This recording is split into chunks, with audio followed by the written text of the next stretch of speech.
Your product, faced with hard luck.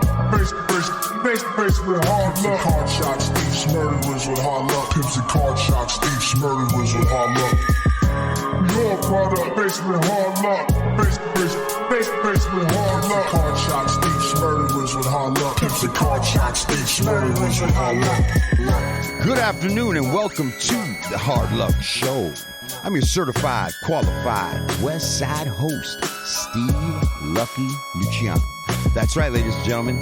You've tuned into the greatest show on earth. It's the Hard Luck Show. Yes! Coming at you live from the bunker in Southern California. Sitting across from me, my co-host and partner is Chumahan, Bowen, American Indian, Southern Californian, elegant barbarian, bringing you some new shit again. Let's get on the warpath. Let's get on the warpath. Yeah. What? Red sky, Yeah. Come on. Scalps. Come on. Some scalps. Let's kill some white people. Hey, Brian. You ain't white, Brian. Brian, You ain't white. You ain't white. Sean ain't white. Come on. Yeah. Get savage up in here. Yeah. Serious. And on sound, old Blue Eyes himself. Hey. Sean Lewis, certified audio professional, engineer Yeah. for the heart. Nah. That's it. Show. My That's it. Blue eyes. Oh, shit. Come on. And I love when he comes in. Put on your shoes. Put on your shoes. Let's kiss when I fall down the sand dunes in a G-string thong. Hey. Puss. You got to put that on later for our friend, for our guest. We're going to have to decipher our that for us. special guest is starting to now wonder, like, how he's going to get out this room. He's like, this wasn't, I didn't, wait, what kind of show is this? Yeah. All right, so do you want to introduce our family member? Yeah, sure. Oh, right. Changes weekly, doesn't it? Yes, it does. Let's Fell out of a window. Yes, let's Poke his heel. And you already know from that laugh play that his- we play have his- our bi-monthly commentator. Right. Our reoccurring guest. Smoked Karga. Play his real Our intro music. sourdough roll friend himself. Right. Mr. Heartbreak Hotel. Yes, he is. Mr. Brian Stevens to the show. Brian, welcome. Nice to have you back, Brian. Brian, Always wonderful a to have you pleasure. back. Brian is constantly, he's always on the injured reserve list. Constantly. Yeah. What's going on here? He's falling. He's This breaking is apart. He just re-injured his knee. Hey, listen. Look at it. So, hey, you know things are getting serious when you got a couple guys in here with the knee brace. We were actually together when this thing happened. Doing what? Yeah. Doing what? We'll never say. Yeah, exactly. Now, gentlemen, we Just have that a good- Oh, please. Hey, yeah, get serious. Come on. Hey, Come on. straighten up. Everybody. Shh. You got a real celebrity. We have a special guest Right, on. come on. Hey, man. Dad, I've been trying to get over to the show for a while, and he's a very, very busy man. Let me tell you, man, I support this dude and what he does. And in turn, this gentleman supports us, Stevan, Baldacci. Like, there's a lot of cats in our network, and he's always up in the mix because we all ride together. Let's introduce the incredible, illustrious, talented, amazing, handsome, Well, don't go that far. What are you saying? fit, extremely fit, Extremely fit. Mr. Cholofit Creeper to the show. What's up, homie? Shit. Oh, shit. Yeah. Look at him dance. Yeah. Look at that. Oh, He's Hey, humping the the people in floor. the audience, man. He's humping the floor. Put your shit back down. They're flashing them. They're flashing them. They're kids, and throwing everything. weed and glass pipes onto the stage. Stop that. We don't do that. Come on. Hey, guys, too. Hey, put your shirt down, man. Oh. What are you doing? I've never seen anyone inspire that many erections in my Man, life. bro. Unbelievable. He's got men and women freaking out over this. Everyone's bi-curious. Everyone's Sit the fuck bi-curious. down, dude. Excited, No. homie. Hey, everyone's bi-curious. Yes, we'll do some photo ops in the Everyone's back afterwards, okay? bi-curious. All right, now. All right, here he goes. He's going to do his infamous Cholo squat. There he goes. Oh, man. Woo. Yeah. Yeah. Welcome to I the gotta show. tell you, Man. I'm gonna, we're honest over at this show. This We is keep what the shit show real. is about. Brutally honest. So I'm gonna be a brutal, we're Yeah. gonna be a little bit brutally honest. Yeah, it's gonna be I tell brutal. you, bro, when I shot the text over to my guys on our calendar of events of who I got scheduled coming on the show, it usually goes for about an hour or two, and then they hit me back with the thumbs up or cool or great or whatever. I shot the text out last week that you were coming to the show. And before I could even hit send, there was a respawn from Chumahan. Now, and you got OMG, right? OMG, with like 30 explanation points and like 30 more question marks. Are you serious? Yeah, don't fuck around. You And don't, I'm not- normally dude, talk like that, homie. Hey, I'm serious because, and dude, you got to understand, this is my law office where we're at. I'm a lawyer, right? And I run the firm. So I'm busy as fuck. All right, yeah. He don't answer shit. Right? When he's in that's the middle true. of shit. Hey, and like I'm in the middle of a deposition. I'm giving the deposition. And we're talking, look at Mr. Do I call you Mr. Cholo Creeper? Do I call you Mr. Creeper? What should I call you? Whatever. Let me call me Creeper. All right, Mr. Creeper. No, that's Mr. Creeper because I got, mucho respeto, Hey, but the point is in the middle of the deposition, and I'm sitting there grilling some fucking dude, right? I'm like, and he got sweating and he's fucking can't remember anything.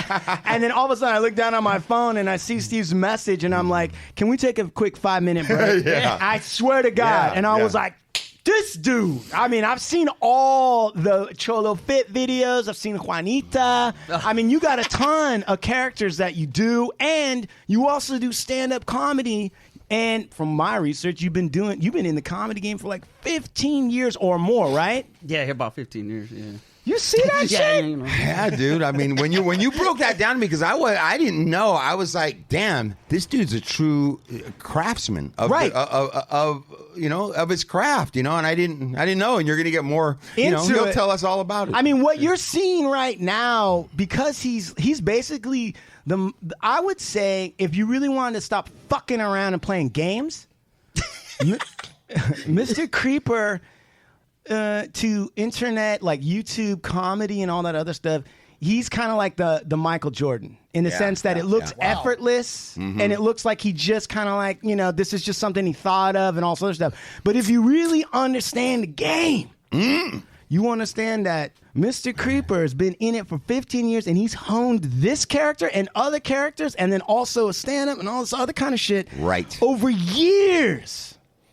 Before you can creep, you must crawl. Yes, hallelujah, Right? And you know something, and I think it's a testament because there's a lot of people that see. They don't necessarily know or see the efforts. They see the ending result, and they're like, "Oh, this motherfucker just popped up. He just been doing this." But if you really look into the story, more times than none, there's been a lot of work that's been laid down that you didn't get to see that came with what we're seeing today. It got to a point, and Mr. Creeper, it got to a point when I was planning for this show and thinking through it all and doing the research and everything. It got to a point where I was getting into my head a little bit about, like, now, do we break character? What does he want to do? Does he want to stay in character the whole time, or is he going to be himself? And who's the man behind Creeper? Who the fuck is the man behind Creeper? Like, all that stuff. And then Steve put me in a fucking headlock and slapped me around and said, listen, just go in natural. Whatever it is, just let it evolve however it's going. Don't get too much in your head and think about it. So I want to ask you. You hit a couple of líneas this morning? That lawyer line. This might be a six-pack of that shit before he gets going. I swear to God, I have to drink 2 or 3 of these in the morning just to get normal. Yeah, just to get well. I'm serious. But all jokes aside. Yeah. Sorry. No. Hey, so at what point, let's just start at the beginning. When did it occur to you that you might have a career in comedy? I mean, it was something I wanted to get. You know, growing up, I was always class clown and all that shit, and you know, and then my mom and pops were like diehard music and comedy fans. You know, like I saw them. It would help them get through tough times. You know, when they were struggling. But they would always have a stand-up on. They let me watch like Eddie Murphy, George Carlin, Paul Rodriguez, you know, all the old school homies, you know, and Richard Pryor. They just be like, cover your ears on that back part, Mijo. And I'm like, yeah, okay. But how old were you when you started thinking like, man, I want to fucking do that? Man, I was young, homie. I was probably like 5 or 6. I found a sprinkler head in my dad's work truck, and then I used it. I would pretend it was a microphone. And I would perform for them, and they would be like, all right, let's see what this fool's got. But then, as time went on, and then, you know, I went to school and shit, and then I had a job, and then I was working there for like 5 years, and then, you know, I was already like 24, 25 when I did my first, like, set. I did some, like, little small shit before, but... Wait. Let's go back, because I always love to hear from people who are comedians and people who think they're comedians, because we also have some people that... Who was it that we were talking to, Steve, that told us... Oh, Tony, the son... Listen to this shit. The son of the Larry and Lenny's protein cookie fortune thought he was a comedian. And he's the most, like... He went to, like, comedy school or something, right? Yeah, he went to... Shit. That's already a red flag right there. dog. I took the classes. I was in Falling Down 101. And I'm still not funny. I want my money back. Listen, I went to a class that was led by Chevy Chase, and I'm still not funny. Right, exactly. They really have shit like that, dude. Classes. Oh, yeah. They got comedy college over there. Yeah, exactly. Yeah. That's like barber school. Right. Comedy school. Okay, so what was some of the earliest, even though it's probably not funny now, but like when you first got the sprinkler head and when you're trying your first jokes, like what areas did you go into? Did you do poop humor? Did you do fart jokes? I mean, when I was a little kid, it was whatever. But when I started going to when you're small shit, my first open mic, so when I started hitting, I was fucking doing diarrhea jokes, sex jokes, all the shit that was just like, oh, that's the first thing that's funny to me. Like, right. Like farts are funny, homie. Like, and it's Sir Mr. Creeper now. Are farts still funny? Hell yeah, homie. Farts are funny as fuck. Who are the people that don't think it's funny? Do you ever encounter people? Oh, I got a couple homies. They fucking get pissed. They're like. they're fucking offended, homie. They feel traumatized, right? And they get deep with it. Like, I feel like it's going in my mouth. Yes, it is. I know it is in a way, but I'm like, hey, homie, like, you know, it's all good. Natural. Like, you gotta build up your immune system in times like this. You know? That's funny. All right, and then give me. And then they want to sniff paint. Not gonna be in school, right? Yeah, then they start smoking cigarettes, and they're like, all right. Look, it's sort of light of crystal, like it's all good. You can't smell my fart, homie. Like, get your life together. You need that balance. Did you have a relative?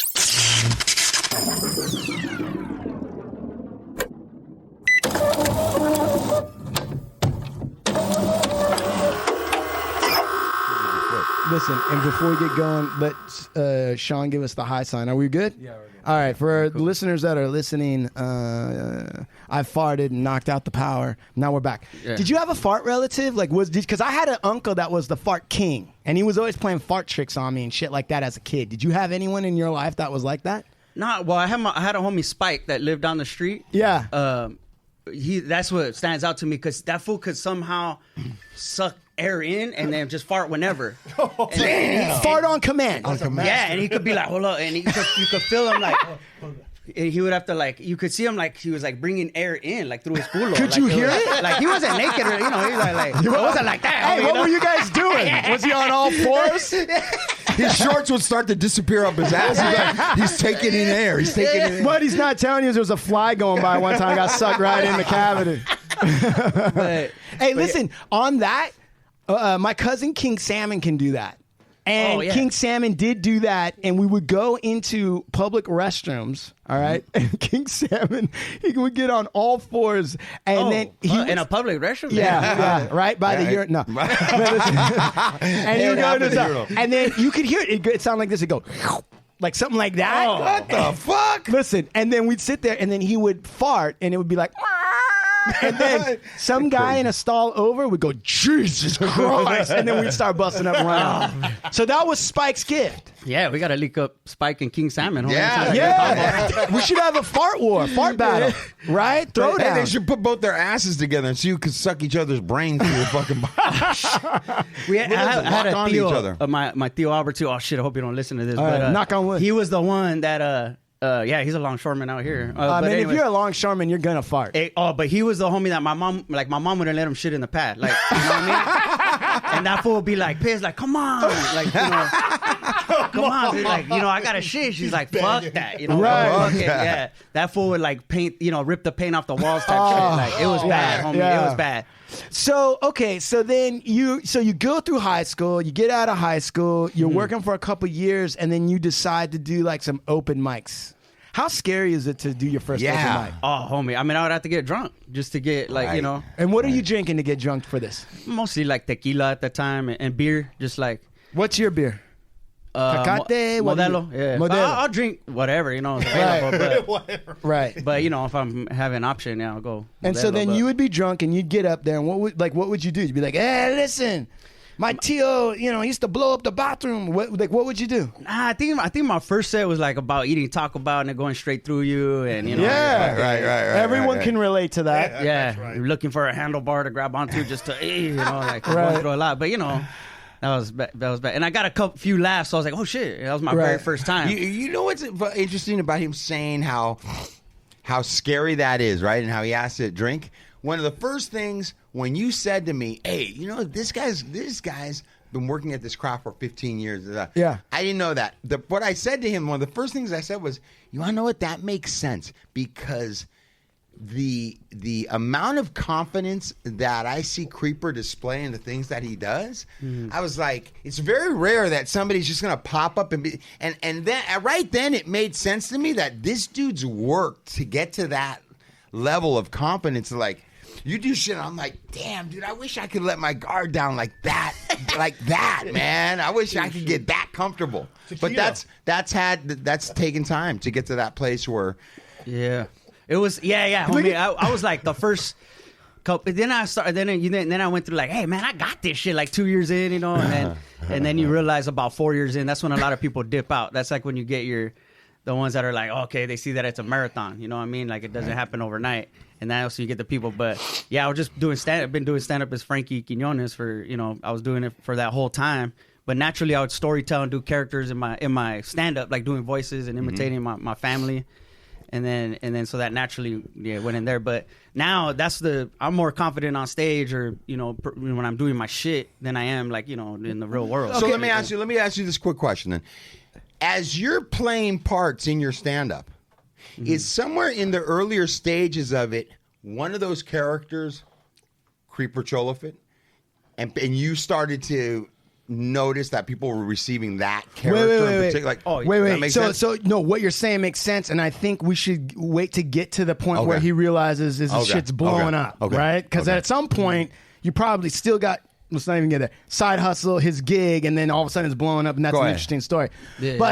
Going backwards a little bit because I think you said something that most people really don't understand about comedy, which is, so you get up there on your open mics, right, which nobody gives a shit because you're not getting paid and you're just doing your thing and blah, blah, blah, right?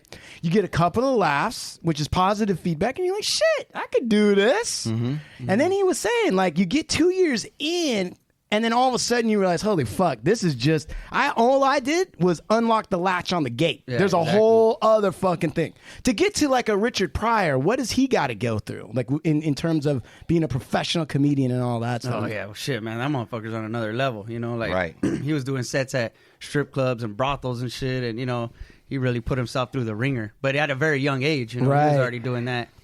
So yeah, I mean, you just got I think no matter what profession, you got to pay your dues. You know what I mean? I feel like, when was the first time you bombed and you're like, and your ball shot up into your throat and you got a stomach? Oh, homie, yeah. I've had some bad ones, but what's the worst one? What's the worst bomb? Like, walk us through I have a worse it. one, and it happened. I was already like 6 years in, and then, so I was like confident. You know what I'm saying? And I was like, yeah. And homie, I take how many people were in the crowd? That set has become a piece of me that I take with me on stage. Yeah. Okay, wait. Let's walk through a bomb. Let's walk through a fucking bomb. It was over in Pleasanton up in the Bay Area, and so there was this East Oakland crowd, and it was a homie's birthday, right? And so he brought all these people, and he's an old school cat, like wearing gator skin shoes, all that shit. Yeah. So it's an all black room, you know, and I didn't mind that, you know. I did a bunch of black rooms all the time. Multicultural. So the headliner had got into it with the owner of the club, and then he dipped out for he was there the whole weekend, like Friday through Sunday. Yeah. So, but he bounced like Saturday night after getting. So the people were showing up there expecting him. So the club put a last minute like showcase together, and isn't it true that the headliner was Louis Anderson? No. No, go ahead. I don't want to say who it was, but yeah, they were expecting him. Cat Williams, isn't that true? So, anyways, homie, but I had him like the first 10 minutes. Yeah. You know? And so I was like, oh, I got this, you know. And I used to do this bit about a gay gangster hip hop group. Like I was like, and the shit was funny. I haven't done this joke in fucking, you know, I don't know how many years, but I was like, what if there was a gay gangster hip hop group, or even thugs like, damn, these motherfuckers doing that, but this shit is bumping, you know, like. And so, but it would hit in some like, you know, all black, all Latino rooms, which are, you know, they could be really homophobic sometimes. But wait a minute, Pleasanton's in Northern California near San Francisco. You would imagine that would be able to play up there. Yeah, no, like I said, it would.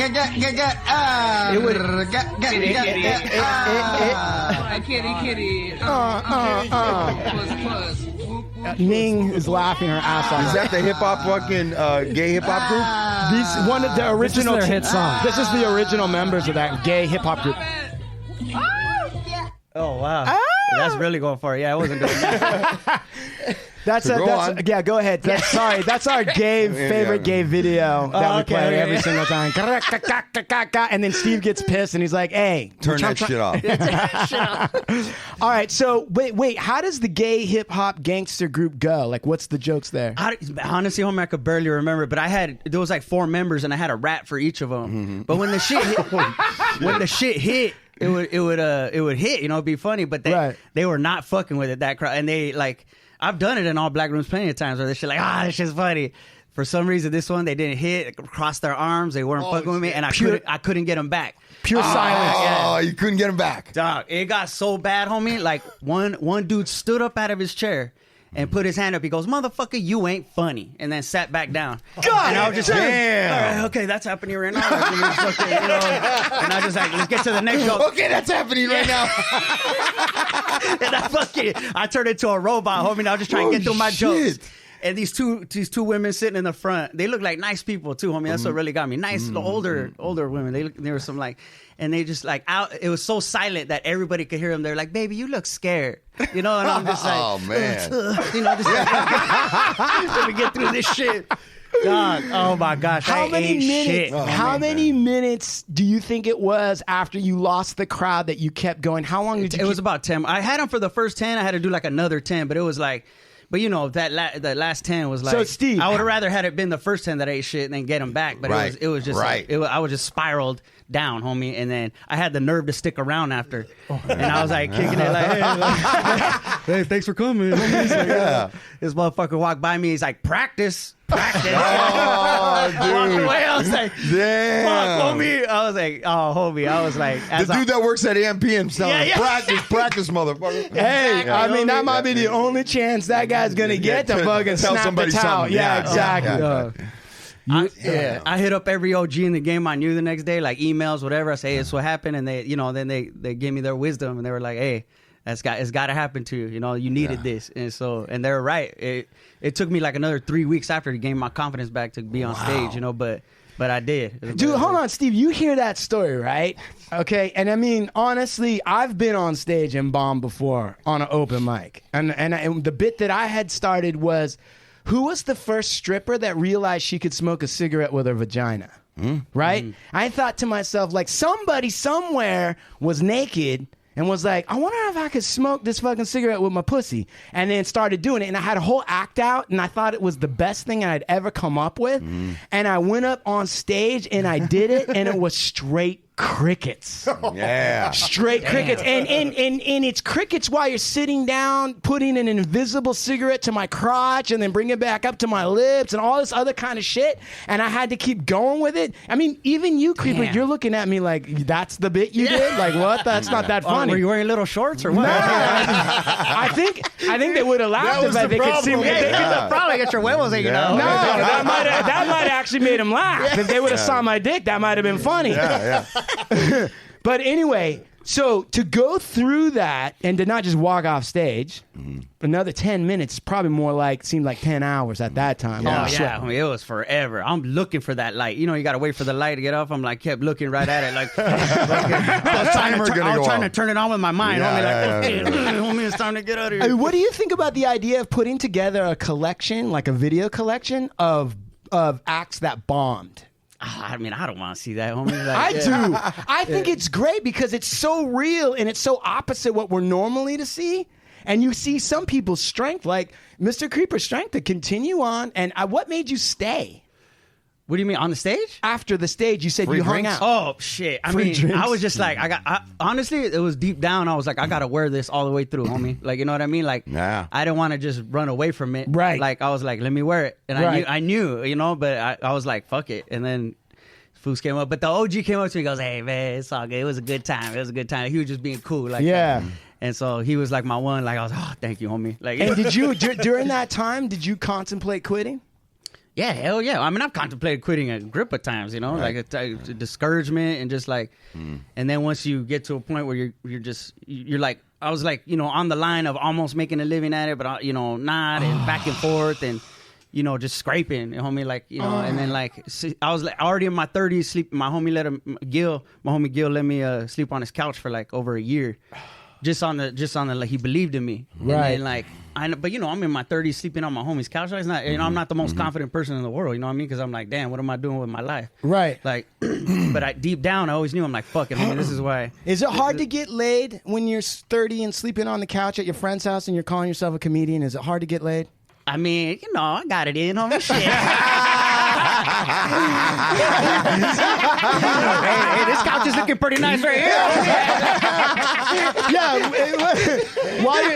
You might be on that couch if you keep on fucking up like that. Hey, so just to let the listeners listen in and understand, sitting next to Mr. known as Mr. Creeper is an attractive Asian woman, right? Is that right? Do I have that right, Asian? And what's your name?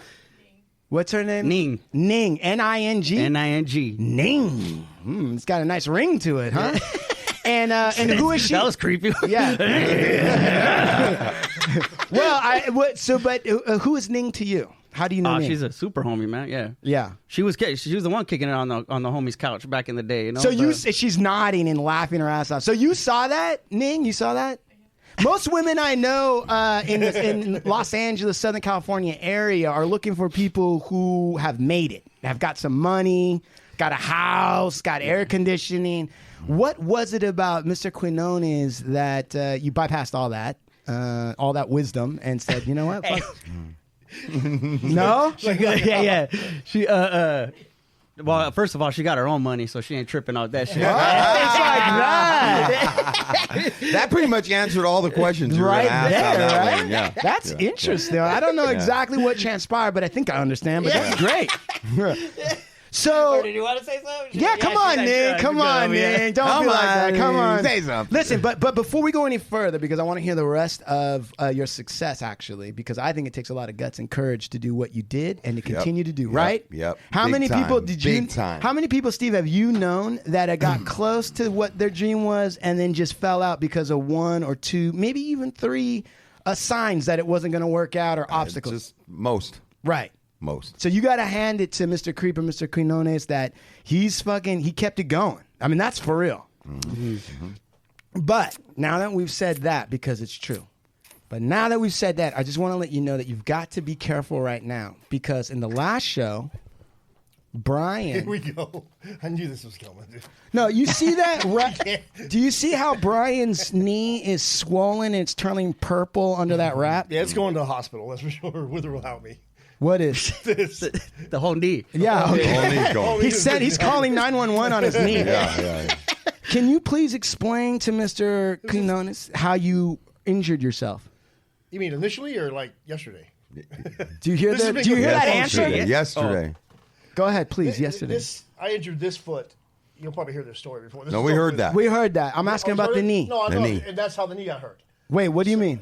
Because You're depending on that other leg. more. Right. Get Oh, on the I'm get on the so I microphone. got to this. Oh, excuse me. Got to this, Yes. and I have a young friend, young Asian friend. That's why he said keep an eye on her which you don't have to worry about. Yeah. Mr. Creeper. He tore his cartilage. He tore his cartilage having sex with a Chinese woman Chinese Right, yesterday. Mr. Creeper. Hey, Mr. Creeper, you got nothing to worry about. great. Wink, wink. Yeah. Hey, Lucky, we good over here? Yeah. Corner right here. Hey, Evely, right about now, right? Like, be careful. You can use that on stage if you want. That's actually Mr. That's a true Stevens is story. giving you comedy gold. Obviously, he Yeah, just said to yeah. you. Oh, yeah, Do you yeah, get that a lot? Do you get people who are like, "Hey, I just told you a joke. You can use that. Yeah, You can use that. Yeah. I give you permission. Like, oh fuck, thank you, man. My career's really gonna take off now. Hey, you're always good, man. The other night we had a shoot for we did Muggs did a video, right? Yeah. For this artist from New York. Yeah. So we get done shooting out there with the style and everything, and then we head back over to Muggs's, and Creeper ended up over there, and a bunch of people risk. Oh, everybody's over there, you know? And we took some pictures and some photos or whatever. And then this dude busted a little. He's like, "Hey, he did one of these little videos where it's, hey, Big Lux in the house, right?" Yeah. I'm telling you, posted that shit. I must have got fucking 10,000 followers just off of one little shout out from this guy. Well, because He's making me look good. He's Yeah. making me look good. Right. Yeah. So Love that. Represent, homie. the moral of the story is keep Ning away from Mr. Brian because He's on the DL right now. that dude, he He don't broke even that. have to. He could never catch her. He's right by the door. He's just gonna fucking block it. Yeah. Listen, let me tell you something. His story last show, right? And now he's humble, but back then he was like, yeah, I popped my knee and fucking something Brent when I was fucking a chick. I fucking broke my knee when I was fucking a chick. And then he mentioned that she was Chinese like 8 times. Yeah. Right? Am I right? No, There yeah. wasn't a woman in the room when I told the story. I mean, seriously. Oh, now he's doing the. When you see him start being. So I was ramming another chinita. Exactly. You know how I do, homie. Yeah. He's like, oh, here we go. I forgot. He's like, oh, here we go. Please tell the story. Oh, here we go. Tell it really loud. All right, hey, stop it some more. Right, exactly. All right, so you go through the worst fucking bomb of all time, and you keep going. Yeah. And who would be like some of your mentors where you would like write and be like, dude, I fucking blew it, but how do I keep going? Like, who do you turn to? I mean, yeah, it was just cats that have been doing it longer than me that I knew. And Are you going to it was name any of these guys? Are you going to say, like, this is a guy that I look up to and he gave me some good information? I mean, over the time, there's been a lot of dudes that show me love, or even just comedians in general, like veterans that I reach out to and respect, because, you know, there's nothing that could replace experience. You know what I mean? Like, Right. You could have all the time in the world, but fools that have been doing it, they know more than you do. But Did Paul Rodriguez give you? yeah, I was just gonna say that, homie. Yeah, Paul Rodriguez was like the first like OG he had me open for him. I And then, love Paul that's Rodriguez. And there was a man. dude, Dennis Gaxiola, that I looked up to, and that was he showed me love, and he was friends with Paul. But yeah, Paul was like, he was the first dude I saw on TV that looked like me, that was killing, like doing HBO specials, all that. And I was like, damn, you know, There's in my book, right? I mean, listen, to compare the greats, right? If you're going to say like, oh, Richard Pryor is funnier than George Carlin and Eddie Murphy. yeah, it's kind of impossible They're their to do own that. thing, homie. Yeah, Right, yeah. but Paul Rodriguez to me is one of the funniest guys in the entire world. Like, to me, personally, when I watch Paul Rodriguez, he makes me laugh. And even, I'll tell you something, I don't know if you've heard it, but Paul Rodriguez went on Howard Stern a long time ago. And it's like, on Howard Stern, it's like this. It's just everyone's just talking. Right. Paul Rodriguez is on the show, and he improvisationally has so much funny shit to say that he was probably, to me, is my favorite moment on Howard Stern was Paul Rodriguez. And I don't understand why he's not even more famous than he is. Do you have a thought on that? Yeah, I mean, there's a lot of the industry could be a motherfucker, man. First of all, so it's like, but he did it big, you know what I mean? And he's, Right. And I think part of that, I would like to think that inspired, his son is like one of the Michael Jordans of skateboarding, you know what I mean? So he Right. got his own Nike deal, bought his mama house, like. and What's his so- son's name? Paul Rodriguez Jr. P-Rod. P-Rod Jr., right? For those that don't know. But but yeah, I don't know. I would think like he's still doing it. He's still out there doing his thing. But one time I remember he was always a dude I look up to. But he had me open for him one time, and he was already older and stuff like that. But he had a set where he just kind of like he was just just things just didn't line up. He didn't do good, man. He was like, the crowd was like, "It's all right, Paul. Like we got you." It was kind of like that, And then I was like, "Damn, we're watching from the back." And the very next show, that was the early show for the night. Yeah. And I was like, damn, man, I wonder if he's going through something. I was kind of worried about him, but I don't want to, like, I'm just there all grateful in the green room. Like, hey, you need anything, Paul? And, okay, thank you so much for having me in. Right. But I was like, damn, I hope homie's good. Man, he came out that very next show and fucking murdered that shit, like, from beginning to end. And I was like, that's what makes that motherfucker a veteran, like a G like that. Right. Is because to bounce back that quick within, less than an hour, and just to go from like bombing to just bam, like, and then He was able to turn the switch. You were like, Yeah, is it he just- having a bad night? And then he was just like, he and was able to like, turn it around. Nah, homie, here's what it is, and then bam, and it was just So what are the other factors besides? Okay, so sometimes, I mean, maybe half the time the shit's just not funny for whatever reason, right? But what are the other factors that go into bombing? Like, what else causes a room not to feel a comic? I don't know, homie. It's weird. Like I've seen people not have good sets, like Robin Williams, Dave Chappelle. Like I've witnessed that where it's just like sometimes it's either they're working some new shit out and but they're so they're such OG and confident they're not really tripping. I think as much as like say if I were to go up there and start bombing, I'd be like, oh shit, how do I get out of this? They're practicing, and their heads are probably like, fuck, this one's not working, but whatever, just gonna keep going. And then You don't like it? Fuck you. Yeah. Right. But sometimes the shit just don't line up, homie. And you want to blame the crowd, you want to blame the crowd was just whack or da da da. But sometimes the stars just don't align, homie. Do you have a pregame ritual? Do you have a pregame ritual? Nah, I mean, I kind of will try to now that normally I'm not the one going up first unless I'm opening for a homie or something like that. It's like, I can go out and feel the crowd out, kind of feel the energy of the room. Yeah. Do you close your See what eyes the and vibe open your is. hands? What do you do to feel that? Like some Santo Palo and shit. Like, Yeah. like okay, the energies. But no, I just feel it out, and then I'll just try to put my set together. Start piecing it together before I go up. But then I'll say a little like meditation prayer. Thank God, the universe, think about my family. Right. Sometimes I'll even call my familia and just be like, hey, we're about Right. to get it in. Love you guys. Bam, let's go. All right. But- Now, let me ask you this now. Now we're here. So before Cholofit blows up, right? Mm-hmm. Right before it blows up, what are you doing in your life to make money? I was doing right before Cholofit blew up. I was like bussing tables and delivering food and shit, like doing like delivery. Like so, the thing was me and three other homies. We sold a show to TBS, and that was like my first. That was a game changer for me personally, for Frankie Quinones. Yeah. We wrote the shit. We had been working on it for years, and then I was delivering a sandwich to a college kid at UCLA on the UCLA campus, like at the dorms and shit. And I'm fucking, I'm in my fucking, mid-30s delivering a sandwich to a fucking college kid. Like, all right, fuck it, homie, I got to do this to make money. When you show up, do you And I explain got- to everybody, like, look, I just almost showed the show to TBS. I'm not really No, a delivery I guy. told that fool that was my last. I almost, and then we got the call. We got the call. I was in the car driving my ride to go deliver this sandwich, and they were like, "Hey, we fucking sold the show, homie." And then I was like, what the, all this emotion. And But then you I'm still like, delivered the it's all right. sandwich. I almost just ate it. All right. That's what I was waiting for. I like, fuck this sandwich, homie. But then I was like, nah, you know what? I'm going to finish this job. Right. And I told the homie answered the door, and I go, hey, homie, you're my last delivery. Me and some homie just sold a TV show, and he's just kind of like, yeah. Whatever. All right, you got any hot sauce? I said hold the mayo. Can you go back and bring me the right sandwich? What the fuck? But then I went to my car, I called the familia crying and shit. I was like, let's go. go. And then we just got to work after that. And then it wasn't until 2-3 months after that the Cholofit went viral.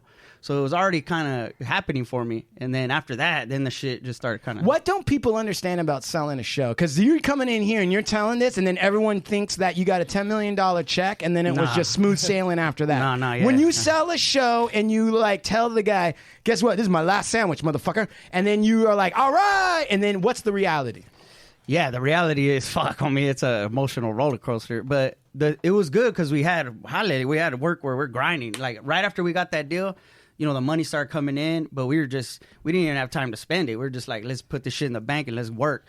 And then so we were doing like 10-hour days. And then once you get to production, you know, they built a set. They built a replica like of our apartment in the stage in Burbank.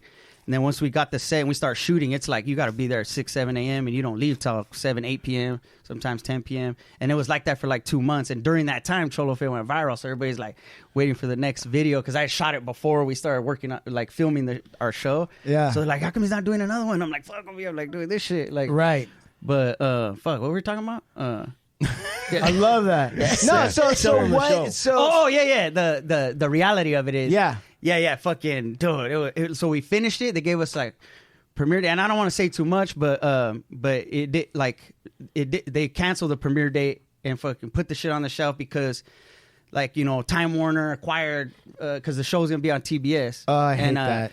Time Warner and AT&T acquired Time Warner, and I hate that. And so during that time, so all this they put all this shit like, hold on, we're gonna figure out what we're doing here, and they moved some positions around, and they were like, hey, we got it. It wasn't just us; they put like other shows on the shelf too. Sure. So you're saying, I mean, are you here to say that wasn't just some Hollywood bullshit to tell you we didn't like the show or putting it on the shelf? You're saying it happened to everybody. Well, not. I don't want to say everybody. It didn't happen to everybody, but it was like a handful of shows. I don't know all the details. You know what I'm saying? I'm like, right. All I know is like I knew like. So then what happened? Yeah. So then our whole life is like you know, we're like, fuck, this is it, and we're waiting for the premiere, and then they canceled it, and then they shelved that shit for like 2 years. Oh, Damn. But luckily for me, it was like it was things were already moving, and then Cholofit went viral, so I was able to sell tickets and then show people too, like, oh, this fool does stand up, because I was like, most people just knew me as Creeper, but then they go see Frankie Quinones and they see the other characters, and they because you know there's a lot of YouTube fools that they make a viral video and then they could sell out a room, but they don't really have a live act. And I'm not I can never knock anybody's hustle. Like, you're selling tickets, homie. But I was like, fucking, I'm trying to put on a show, you know? Right. Sorry, that was when I bombed on the thing. Oh, okay. So listen, when you, I was like, damn, my story's getting boring. so what's going on with the show now, or can you talk about it? Yeah, no, it's out. It's on Hulu and whatever. What's it called? On demand, TBS on demand. It's called The Dress Up Gang. So what is it? It's like dry, subtle humor. It's weird. It's like an alternative. Yeah. Okay. It's some weird shit. Yeah. I love it. It's like, it's dry, subtle, I want to weird. watch it. What's it called? The Dress Up Gang. It's on Dress Up Hulu. Gang. We wanted to call Hulu? it My Roommate, My Friend, but the networks. What's the premise? Like, what's the idea? Oh man, it's kind of like, it's a weird, like, quirky ass show. Like so there's homie Donnie.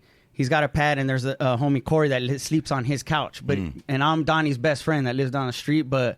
But Corey talks to us like he's a father figure. Yeah. But he's really like a sociopath, because the homie's sleeping on his homie's couch. He's like a deadbeat, really. Right. And he's popping pills all the time and fucking da-da-da. But he talks to us like, hey. Like he buddy, knows what's up. Hey, sport, how you doing? Yeah. You know, and it's like, you know. It's kinda, Like a mentor. yeah, exactly. But he doesn't have his life together. fucked up. Right. But he talks to us like, but, you know, we just get into weird shit. Like, one of the episodes we discovered Donnie has a 6-pack.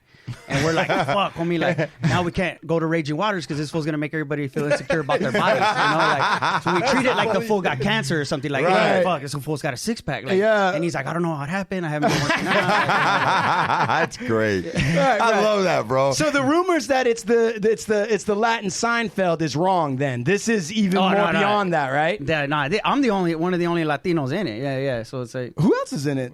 I mean, the only other name that you would know it'd be Andie MacDowell. You remember Andie MacDowell from Groundhog? Bro, I had a crush on Andie MacDowell. Me With too, the curly dog. brown- my. Sure. Yeah. I had a big crush on Andie MacDowell. She was Groundhog Day? Oh, Groundhog Day. fine. But she was a Dog. Revlon. She was a Revlon model. Yes, Dude, Yeah. and what is it that makes her? Because I mean, Andie obviously MacDowell. she's and pretty. she got that voice. She got Right. that southern accent draw, God. right? No. But what is that? Because it's true what you say. She is super sexy and amazing. God, she is. Yet at the same time, she's got a little bit of the girl next door, and you kind of wonder, like, how is it that Yeah. How does she? What is She's in the show? Yeah, homie, she plays our neighbor. Yeah. Was she like in person? Was it cool to talk to her in person? Homie, I was so nervous because I had like I said, she was like my first TV crush. At Groundhog Day, I was like, Right. Yeah. Because it's like you said, she's like the approachable, the girl next door. Yeah, like, yeah. dang, I might have a super chance. fine, Homie, right. I could have a chance. Yeah. That's how she presents herself, Right, bro. like all of us think we got a chance. But I was like, I was nervous just to meet her. And then I had my first scene with her. I couldn't even sleep the night before. Yeah. Oh, my And I was just God. up front with her. I was like, hey, Andie, like, it's an honor to be here with you. Like, I'm not, you have so much experience, wisdom. I love you and everything, but not like that. But, hey, like, and then she was like, oh, baby, come here. Like, she just like gave me a hug. She's like, don't be nervous. Like, That's right when Ling fucking punched her right in the mouth. I was like, get off my man. When she hugged you, was it like biting into a McGriddle? Like, was it just like, did you smell her hair and did you feel Hey, man, good? you're going to get this guy in trouble. No, it's all good. She It's ain't all- tripping over you. Yeah, no, are you kidding me? That's the most secure You got into one. those locks, those curls. Yeah, did what? Come on, tell us all, because none of us, sweeping it there. Yeah. none of us, because Andie, she's got a restraining order against me, so I'm never gonna get to hug. I'm just kidding. That's a joke. What was it like to hug somebody that you saw from afar and was like, "That's an attractive lady," and here she is, and we're actually hugging? And That's got to be something big, dude. Right? Oh yeah, it was just more comforting than anything because I really was nervous, because I was like, "Fuck, this is Andie MacDowell, homie. She's an OG in the game," and I'm Right. like, and I was just honored to be there and just nervous doing my lines right and all this shit. And when she hugged me, and she kind of just put me in the zone, like it's gonna be all good. Cause she's like not short, and I'm a little homie. So when she hugged me, my head was like on her chest Chichi. area, not on her chichi, but like above right Oh, here. okay. Her Yeah. pecho, her pecho. Yeah, pecho, homie. Yeah, pecho. And so I got that pecho wisdom of like, Put your ear to the pecho. Yeah, put my ear to the pecho, and she was just like, All of a and then sudden, the curls had brushed the side of my head, and I was like, oh, That sounds like the name of an album, From My Ear to the Pecho. Yeah, I know. Right. All of a sudden, he turned into like a 1-year-old infant. yeah, it's gonna be all good. But Yeah. But That's beautiful. That's a beautiful story, sir. I love that story. Thank you right for on. sharing. Yeah, it, right? That's cool, a good right? one, bro. When you pulled her out and said that, I was like, damn, Andie MacDowell? That shows how I'm much. way lost. I'm not even knowing about this until now. I'm on the late freight. And listen, let me tell you something. It just kind of shows Andie's like level of class and understanding what's good, that she was able to see what was in the show that he's a part of Absolutely. and jump into it, right? Yeah, and just yeah. jump into it, right? Did she ever tell you why she thought she wanted to do it, or you guys didn't talk about that? about do our show? Yeah, I think that's she cool. said it was an opportunity to. So we're part of the same agency, so we're able to get her to at least watch and her agents kind of filtered through it, and because we were at the same agency, they like kind of put it on her desk, and she watched a couple of our videos, Yeah. and she loved it, and like read the script, and she saw it as an opportunity to do something with a younger generation, Right. Because she mostly does like now she's just chilling doing like Hallmark movies and Whatever the and, fuck like, she wants. yeah, whatever she wants. She's already, she could choose what she wants to do, and that's what it was in this case. Because we didn't have a big budget, we were a small budget show, Right. So she just did it on like she was into it, Right. what I mean? Right. So yeah, It's awesome. That's cool, man. Hey, any of our listeners, Mr. and Mrs. Earbuds, if you're listening right now, you gotta go to fucking Hulu. You gotta fucking support our man, Mr. Creeper, and also Andie, and and give him a shout out. Let Andie know that you appreciate the fact that she did the show, she understood its genius and its comedy, and she wanted to be a part of it. I think that's just fucking badass, personally. Yeah, absolutely. That just makes her higher in my eyes. Hotter and hotter. I got a question. Go ahead. So, okay, so you mentioned things like Richard Pryor, and I remember. I think I'm a little older than you, but I remember going and buying Richard Pryor tapes when they'd come out. Yeah. And cassette tapes. And Yeah. listening to them. I was rolling them. And I remember when kind of Richard Pryor, when Eddie Murphy kind of came in and took the baton, if so to speak. Right. And then it was Eddie Murphy reign for a minute. And that was his reign. There was that point in time where Eddie Murphy was That was it. That was it. just like how Richard Pryor was kind of it. I definitely have followed, multiple comedians. My question to you is, you're drawing a little piece from Richard Pryor. You gain things from listening to him. Maybe you gain things from a Eddie Murphy or a Lenny Bruce or whoever it might be. Tell me, what happens when somebody like a Chappelle shows up? What is that? What do you draw from that? Was that like a because I've watched stand-up comedians and there's all this genius. Wait a and second. Then What are you saying about Chappelle? This is an interesting point you're making. Chappelle, because I'm not a comedian, but watching him and being entertained by a comedian, when he came in and started bringing the type of stuff he was doing, it like sent things onto like a whole nother, like it's almost like I could be like Lenny Bruce and Richard Pryor and Eddie Murphy, and then there's this Dave Chappelle that was like on this whole spectrum. Like he opened up my mind. He was like a comedian David Bowie, where you're just like, wow, dude, like it can be like. So for you, when you first started seeing Chappelle, was it like game changing? Did you get inspired? Did it open you? Hell Like, yeah. Tell me about that. Oh man, he's best in the game, man. Just like, I mean, the Chappelle show was one thing, but he did that special, "Killing Me Softly." Mm-hmm. I don't know if you ever seen that one. Dog, that one. Oh man, I mean, from beginning to end, he just killed it. Like, Right. You know, he did the whole Sesame Street thing. Right. Yeah. Just being a dope fiend, you know, Right. eat some smack bird, you know, Right. like all that. But and it was all relatable to me, even, you know, growing up, you know, how I did, and so. It was just funny, man. And then Chappelle show took it to a whole nother level, and then seeing him do the character work and all that, it was dope. It was inspiring for sure. Still is inspiring. And then he went to Africa and disappeared for like X amount of years, right? And then he comes back, and you're like, well, did he lose it or did he keep it? Did he get better or did he get worse? And it turns out he got better, right? Yeah. I mean, he's just doing. He knew it the whole time. Yeah, it's just the industry, you know. It could be a motherfucker. Do you know? Do you have any insight as to why Chappelle had to go to Africa? Yeah, he wasn't ready to. I mean, he. I've seen him on stage. I met him 4, 5, 6 times. I don't know how many times, but you know, and he's cool as fuck. And but it was like that whole. He had that whole Comedy Central deal where they're doing the $50 million deal and all that. And this was, you know, forever ago now, but it was too much. He's like, he did a thing about it he just popped into a room, you know, small crowd, and he right when he had come back. Yeah. And he was like kind of just popping into rooms, but he did this joke where he was like, it was kind of like, yeah, here's $50 million, but here's our dick too. So you gotta like suck it and then fucking, but you take them in. He was like, fuck this, I'm out, you know. Right. And then he just did. What would it mean? Okay, so now I'm assuming that we're talking metaphorically, or he was talking metaphorically about that, right? They didn't really have a dick out. Yes. Okay. Some agent in Burbank was like unzipping his pants, telling Chappelle, "You're gonna suck this." Because maybe if it was literally dick, that wouldn't have been a problem. But it was a metaphorical thing. Yeah, he was talking metaphorical penis. Yeah. So what does that mean for a comedian then, or at least for Chappelle, from your opinion? You're not saying that this is what it is, but like when he said that it was $50 million and suck the metaphorical dick, what was he talking about? Yeah, like it's like, all right, like we're gonna give you this money, but you gotta, when we love your art, but you gotta do your art like this, the way we want you to For the do it. next 10 years Exactly. or whatever. And And he didn't want to be stuck with that shit. Yeah, and he's like, fuck that, I'm out, you know. And so he's following his heart, homie. He's like, fuck that, yeah, you know. He's probably just got Staying down true to to himself. Yeah, he got down to the details of it and was like, nah, this is not what I want to do. And Is it true, the rumors, Mr. Creeper, that Ning writes all the jokes in your team? Is that true?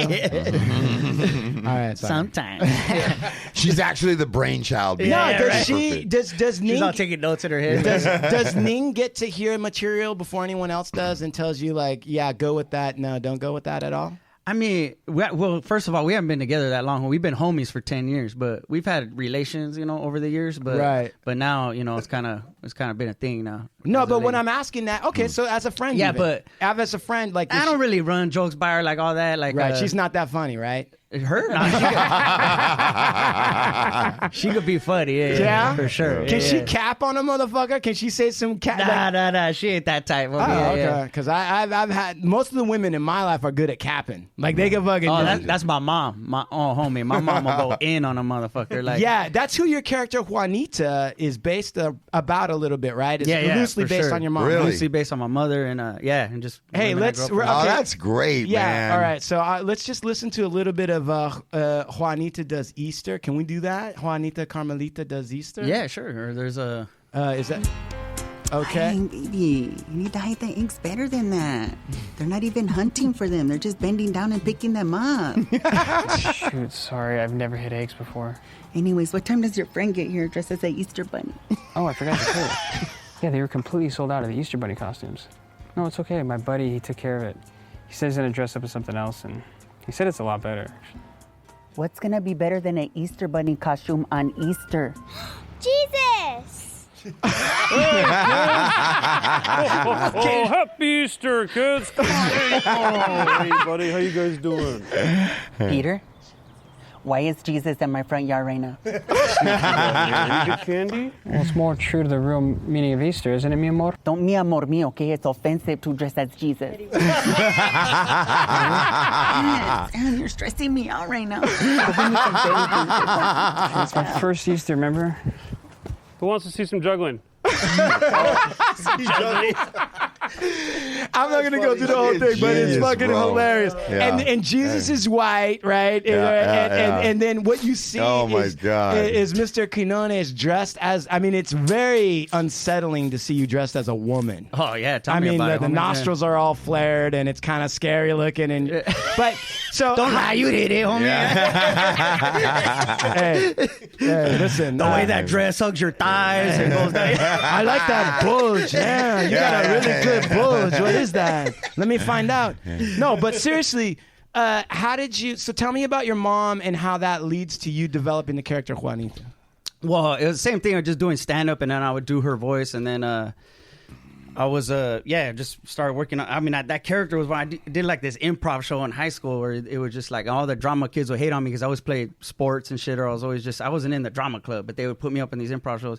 And then they were like, all right, you're this spicy Latina. And then I just went out there and I was like, hey, what's up? Like, da-da-da. Like, and then so that's when, JC was born, Juanita Carmelita. And then just like, it was just all based off my mom. My mom is like, she talks shit, but filled with love, though. You know what I mean? She's a real positive person, but she'll fucking go in. Right. And then just very motivational, too. You know, like you paint your picture and you live it, you know, and fuck everybody else, but love them at the same time, you know, shit like that. And it's like, fuck, all right, mom, I feel you, you know. Like, yeah. And then, so yeah, that's where it just kept going from there. Because I was gonna say because I mean my wife, her mother is from Guatemala, right? And I live with my mother-in-law, and my wife is Guatemalteca. She's a Chapina, like she's. And so when you say like.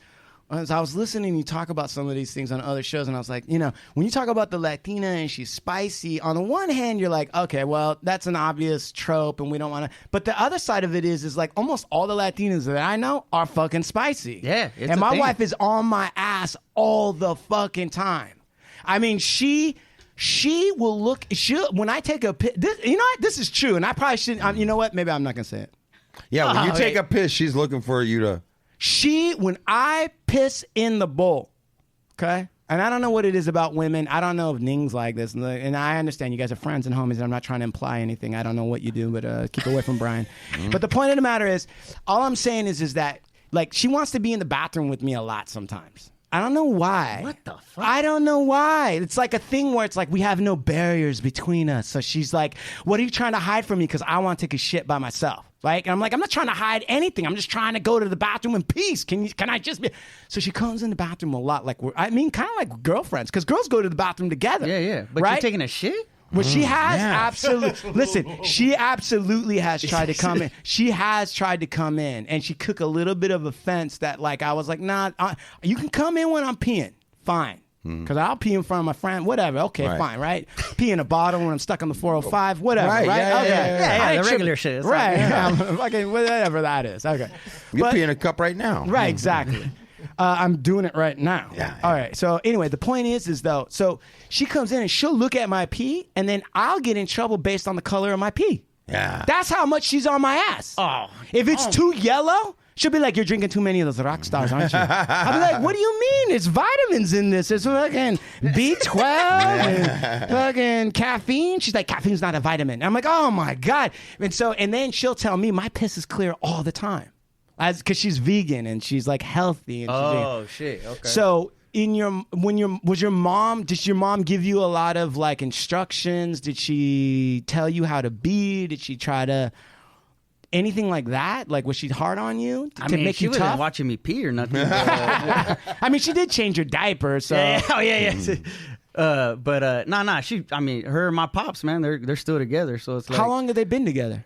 42 years now. What's the secret to longevity in that relationship?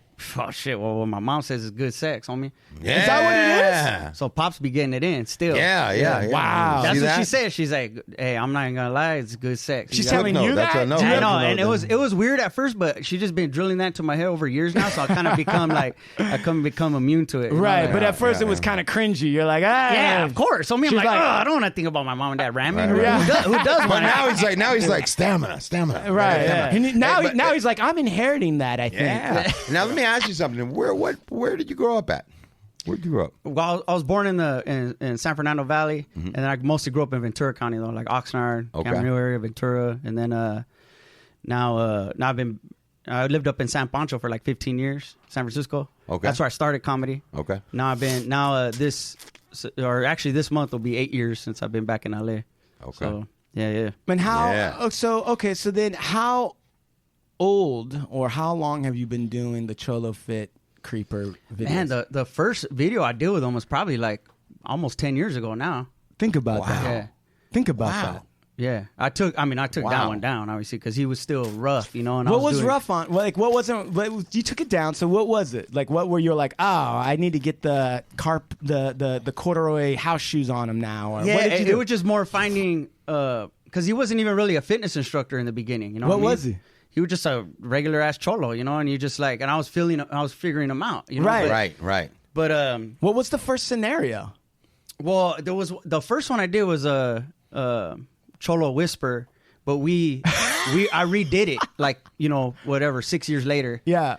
Because it was a good concept. You know, it's like Dog Whisper, but so this family gets Creeper from the CRS, the Cholo Rescue Services. Right. And they take him in. But, you know, and they're helping him out, giving him opportunity, but he's catting off. You know, he just got out, so he's still like, you know. And so he's having trouble getting acclimated back into society. So Is they're that- having problems with him. And so they call in Cholo Whisper. Who plays the Cholo Whisper? My homie Darren, he's from Riverside, but Yeah. he helped. He's the one that helped me come up with that idea of Cholo Whisper, and then so he comes through, and then you know he helps them out and gives them tips and shows the family Lucy and Steve like, hey, here's what you need to do with this. Right. Like, you know, I wasn't eating, and I would climb up in the tree, and they would try to feed me. I'm like, dude, like Yeah, fuck yeah, that, you know? yeah. But then he's like, no, here, bring a tray and let them know it's chow time. You know. So they would bring a tray, and I'm like, oh hell yeah, chow time. homie. So hell no. I'll climb down from the tree. Like, let's Genius go. ass shit, That's bro. so fucking I didn't even think on those levels, bro. When I hear that shit, I'm like, yeah. Chow time. I love that. So, You'll get him out with a tray. Just tap on the tray a little bit. He'll come right around. Yeah. That's great, bro. So little shit like that, and then he was kind of doing some yard workouts in the back and that. So everybody was like, that one got like 500,000 views, and it did the good. yard workouts. No, the Cholo Whisper. Got it. So, but everybody was like, oh, you got to do another one of those. And so I was like trying to think of, well, what's going to be next for him? We're going to have to try to get a job. Like, Let me ask you a question. Where are you thinking of those things? Like, where do you have friends that you meet up with and you throw shit around, or are you just driving around delivering sandwiches? And no, you're like, well, Creeper's based off my dad and my Nino and my cousins. Like, and my dad was a old school cholo, homie. Like, he was good. He was a good father though, but he always repped the culture like to the fullest. Always had a lowrider. My Nino was president of a lowrider car club for 30 years. Like, you know, my dad always Chuck Taylor's, Dickies, creases shit up, homie. First thing you do, get in the car, is take his palm comb out the visor. Yeah. Do a couple. Yeah. And then start up the engine. Yeah. And then drive me to Little League practice, you know. I love Yeah. that. Yeah. Like that was, so I was like, fuck, that's what's up. And he was like, he always repped the culture, but he's a positive ass dude and a good father. And so that's a extension, a Creeper's an extension of that, of the good side of the family. And that's what I love, you know, him doing shows and stuff is like the same, like going to car shows and all that. Growing up, you see, it brings people together that like, you know, it's like a positive side of the culture, you know? Right. Like, yeah, Yes. you see some Yes. shit pop off here and there, but for the most part, people are so invested in their cars and they're so proud, like they squash that beef Right. because they're like, hey, just check out my ride. you know? Right. Right. But anyway, so yeah, all that is Creeper's just embracing all of that, and I think that's why it resonates with a lot of people because it comes from a real place.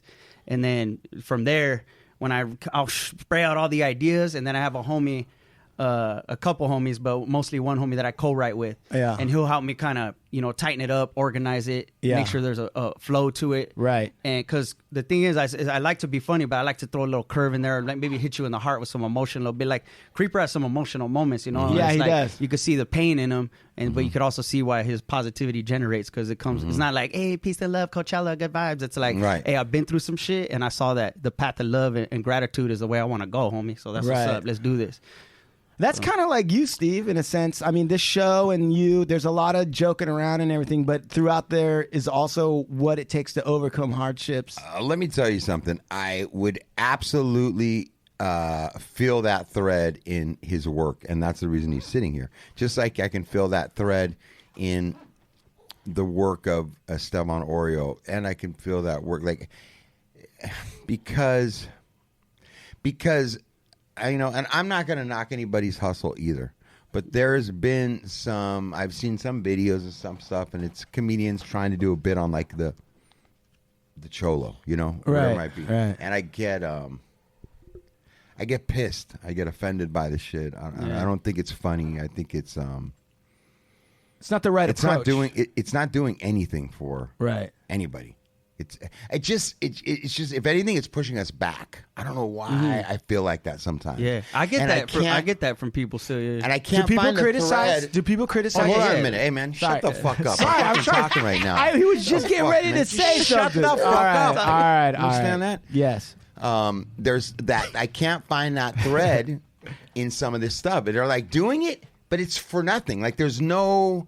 And I really can't feel it because it's all just an act. And then some of the things that you're talking about, there's like this thread that I find through it that to me is like maybe it's solution based, maybe it's hope based, and I think that deep down inside you are going to show a positive side and leave something positive for your viewers or fans to take away from it. That's absolutely, bro. And you do hit emotions, and there's something about it where I'm not offended. I mean, there's just things out there that I'm like, what the fuck is that, man? Like, what are you doing, man? Right. Like, what the fuck are you doing, man? Right. You're making us all look like clowns.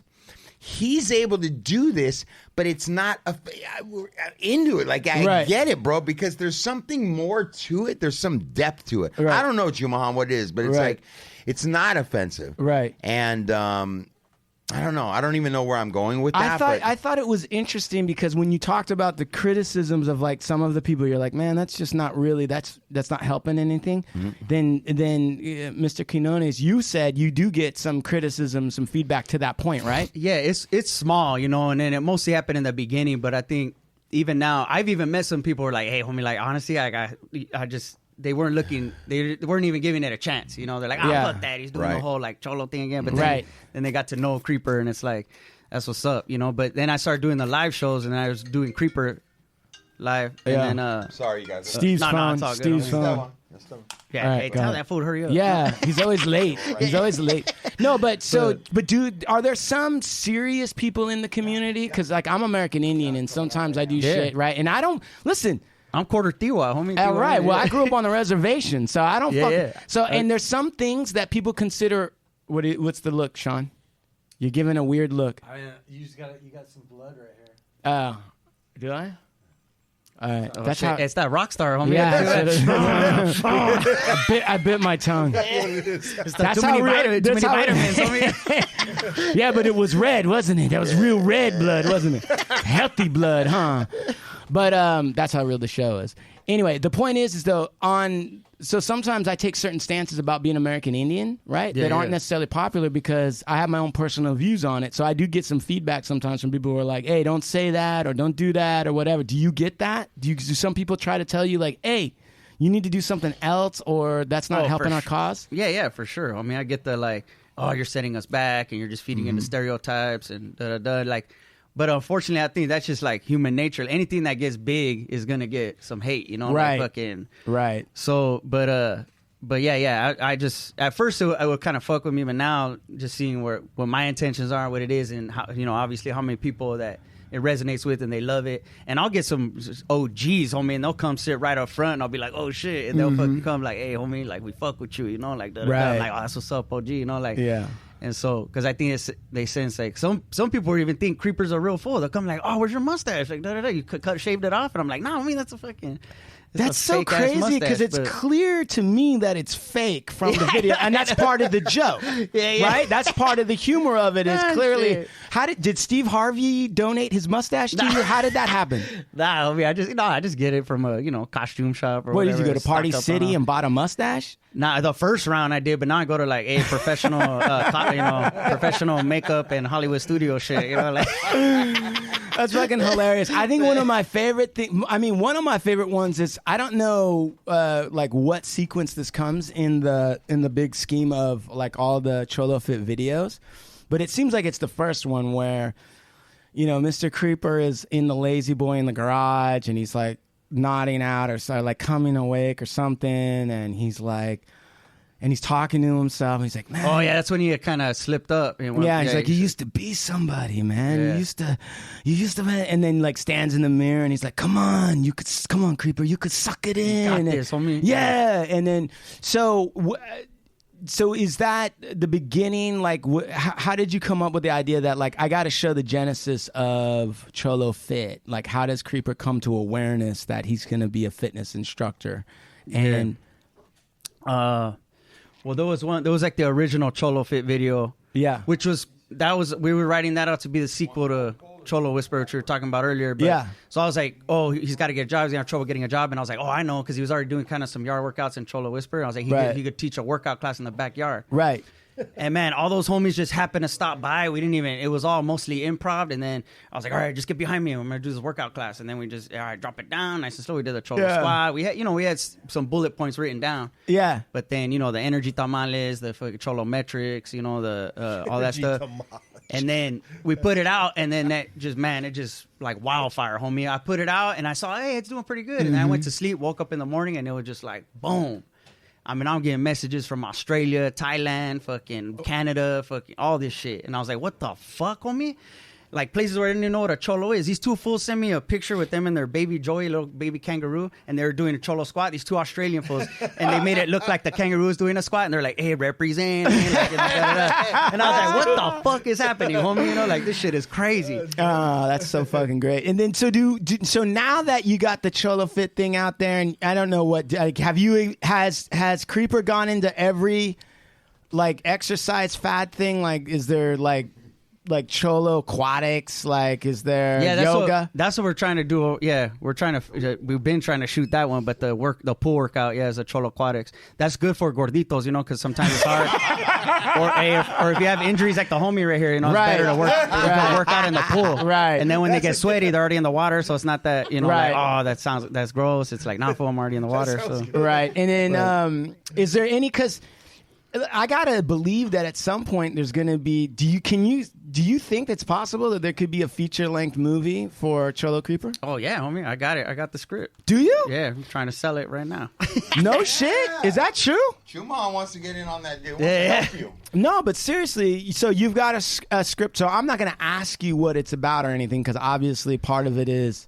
I mean, we know it's about Cholo Creeper, but I'm not going to ask you like the basics because you're trying. Rise and fall of Creeper. Like it's like, I mean, I'm working on a revision of it right now, but I got, I'm working with other writers and getting it done. But we got I'm excited about it. But it's on some like Wayne's World, like Pee-wee's Big Adventure kind of vibes. But how good is Pee-wee's Big Adventure? Like, that's a great classic, film. Yeah, great film, right? Tell them Large Marge sent you. Thank you.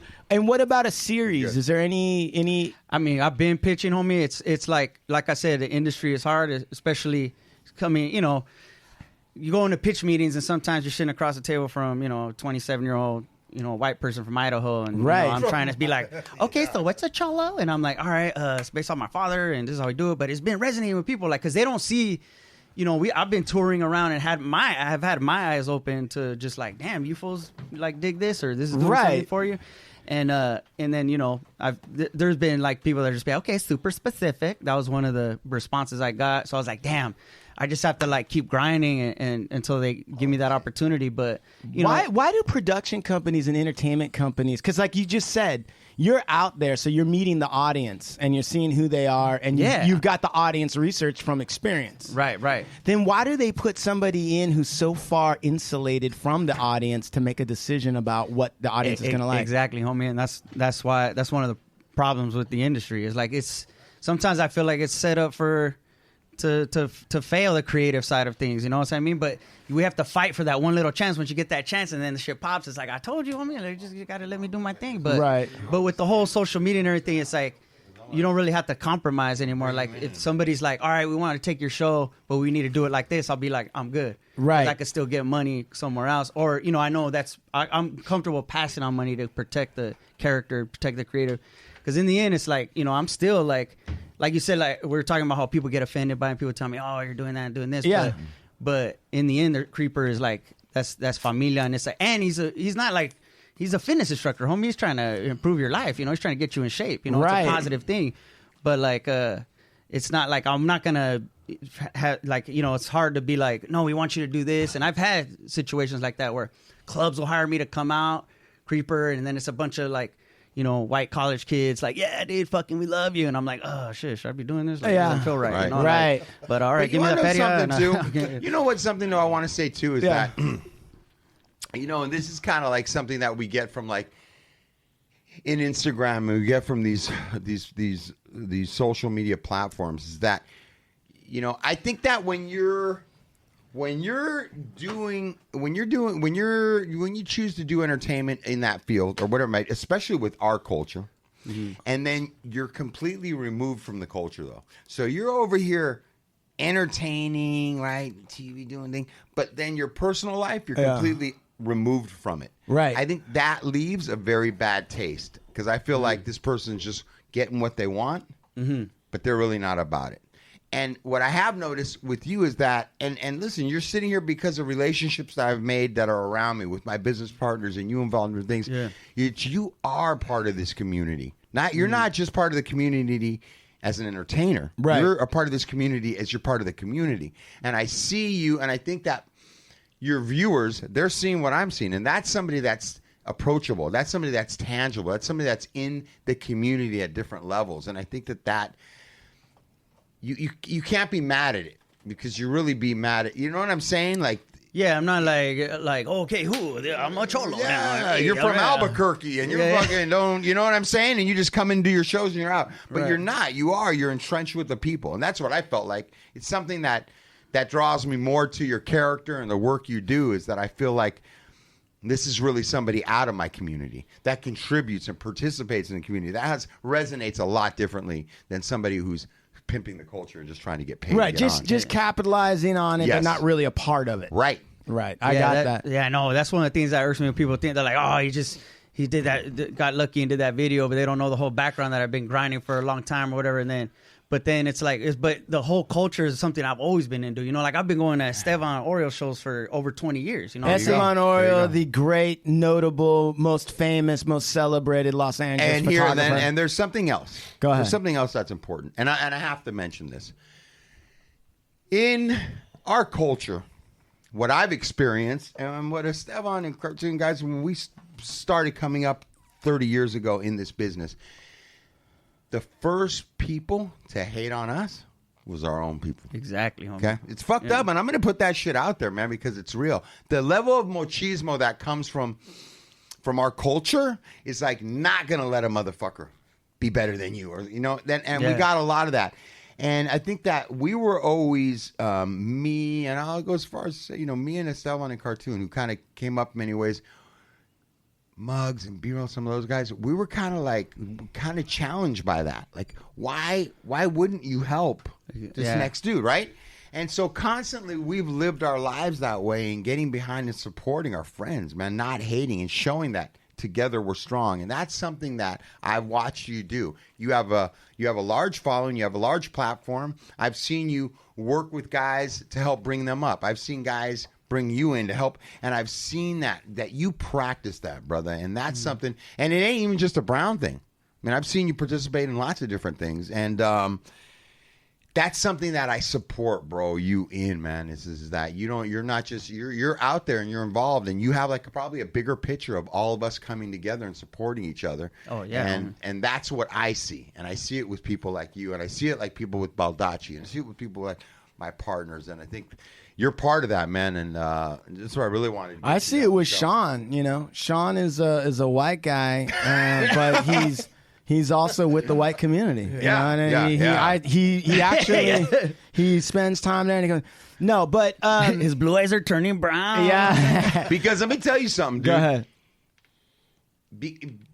It's not an easy line to walk, bro. No, it's not. There's a lot of people. You have a target on you, and there's a lot of motherfuckers just eyeing your ass, ready to take you out for if any you make one misstep. I'm telling you, bro. I know. And but you, bro. You know what? When you're real, you don't have to pretend. When you're really about it, you just do what you do, and that's how I see you, man. Are the rumors true? Or is it true that there's going to be a Cholo Creeper Studios coming where you're just going to manufacture your own content, you're going to distribute your own content, you're not going to have to deal with these fuck faces in these offices? Is that true? I mean, yeah. I mean, we're working on it, homie. Yeah, trying to do it. Luckily, because my resources are coming step by step. You know, where do people write to get a loan from you?